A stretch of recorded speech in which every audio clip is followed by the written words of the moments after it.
नमस्कार साथियों। केंद्र सरकार ने जो केंद्र कर्मचारियों का डीए बढ़ाया है उसका एरियल कब मिलेगा, कितना मिलेगा, क्या इसमें अभी तक सरकार को देना चाहिए, क्यों नहीं दिया। जैसे कि आप सभी को मालूम है कि जो जनवरी के महीने में हर साल 1 जनवरी से हमको नया डीए लागू होता है और मार्च की पे स्लिप में वह डीए लगा करके दे दिया जाता है। केंद्र सरकार ने अभी तक डीए का कोई भी एरियल नहीं दिया है और अगर डीए भी बढ़ाया है तो नाम मात्र के लिए डीए बढ़ाया है।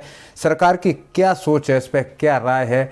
इस तरह से अगर महंगाई दर देखी जाए तो बहुत ही ज़्यादा महंगाई बढ़ती है, लेकिन केंद्र कर्मचारियों का जो डीए बढ़ाया जाता है वह नाम मात्र के लिए डीए बढ़ाया जाता है। कब तक ये डीए एरियल हमको मिलने वाला है और कितना मिलेगा। जैसे कि 8वां वेतन आयोग का भी गठन हो चुका है, लेकिन उस पर भी जो टिप्पणियां की जा रही हैं उसको लेकर के क्या खबर है, इस वीडियो में हम आपको पूरा डिटेल में बताने वाले हैं कि आपका डीए का एरियल कब आने वाला है।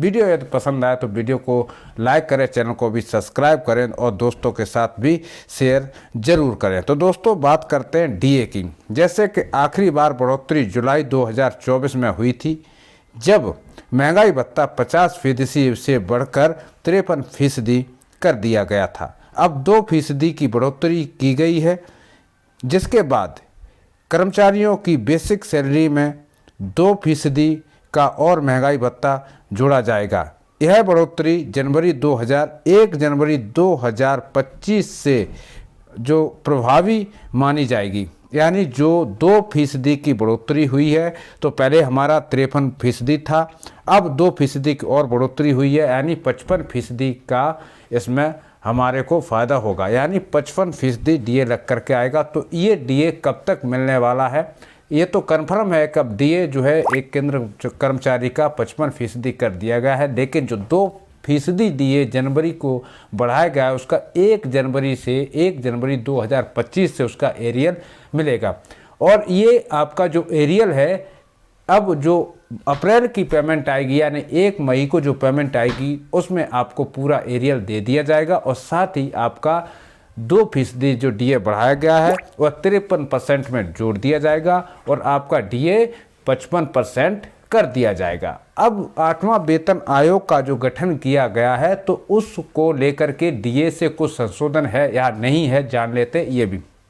दोस्तों जैसे कि पिछली बार बीजेपी सरकार ने जो हमारा 7वां वेतन आयोग लगाया था, तो उसमें मतलब वेतन आयोग के नाम पर एक तरह की चोरी की गई थी, यानी केंद्र कर्मचारियों को कुछ नहीं दिया गया था, बेसिक पे में डीए मर्ज कर दिया गया था।